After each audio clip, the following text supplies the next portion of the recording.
Hello दोस्तों, कैसे हैं आप लोग। स्वागत है आप सभी का वे टू एक्सीलेंसी में। दोस्तों, आज हम लोग स्टडी करेंगे क्रियात्मक अनुसंधान के कुछ प्रमुख उपकरणों का। तो चलिए लेते हैं सबसे पहले अवलोकन, इसे निरीक्षण भी कहते हैं, अर्थात ऑब्जर्वेशन। क्या होता है ऑब्जर्वेशन? अवलोकन विधि एक ऐसी विधि है जिसमें शोधकर्ता, कौन, रिसर्चर, व्यक्ति के व्यवहारों या घटनाओं का, व्यक्ति के व्यवहारों तथा घटनाओं के दृश्य और श्रव्य पक्षों को क्रमबद्ध ढंग से देखकर, सुनकर उसका रिकॉर्ड तैयार करता है। बिल्कुल क्लियर है। इसलिए अवलोकन द्वारा जो डेटा होता है उसका संकलन करते समय, ऑब्जर्वेशन के माध्यम से जब भी हम डेटा कलेक्ट करने जाते हैं या कर रहे होते हैं, उस समय रिसर्चर यह परसेप्शन करता है कि लोग क्या कर रहे हैं और क्या कह रहे हैं। दोनों चीजें हैं, कहना और करना। और वह जो कुछ भी देखता या सुनता है उसे रिकॉर्ड कर लेता है, जिसका बाद में स्टैटिस्टिकल एनालिसिस करके वह एक निश्चित निष्कर्ष पर पहुंचता है। यह था अवलोकन, ऑब्जर्वेशन। इसके 4 प्रकार होते हैं। कौन कौन से प्रकार हैं इसके? इसे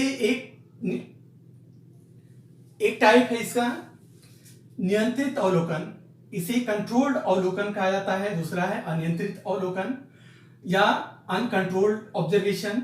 तीसरा सहभागी, पार्टिसिपेटेड ऑब्जर्वेशन। और चौथा है असहभागी, नॉन पार्टिसिपेटेड ऑब्जर्वेशन।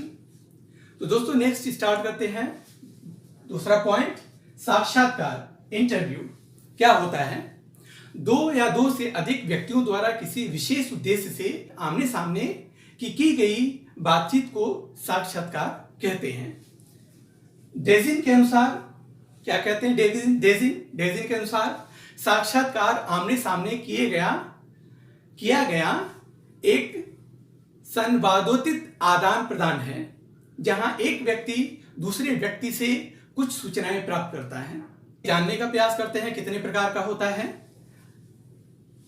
साक्षात्कार 2 प्रकार का होता है, संचरित, स्ट्रक्चर्ड इंटरव्यू, और दूसरा असंचरित, अनस्ट्रक्चर्ड इंटरव्यू। तीसरा उपकरण है दोस्तों प्रश्नावली, क्वेश्चनेयर।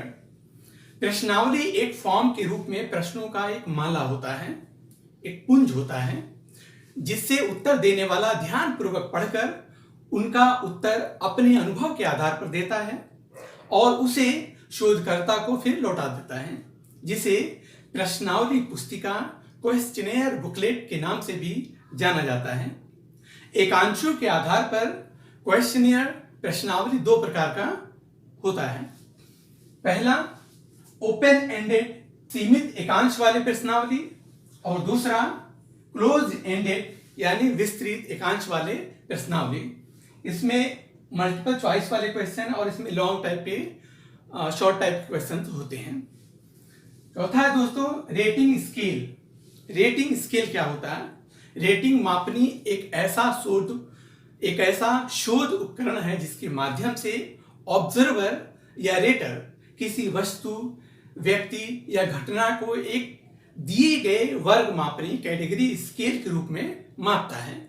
जैसे जब शिक्षक छात्रों में समय निष्ठता यानी पंक्चुअलिटी को अत्यधिक ऊंचा, अत्यधिक हाई, मॉडरेट औसत, कम लो और अत्यधिक कम यानी एक्सट्रीमली लो के रूप में मापता है, तो इसे स्केल कहते हैं। ये स्केल मुख्यतः 6 टाइप का होता है, 6 टाइप्स का होता है। रेटिंग स्केल मुख्यतः 6 टाइप के होते हैं। न्यूमेरिकल स्केल, आंकिक स्केल मापनी।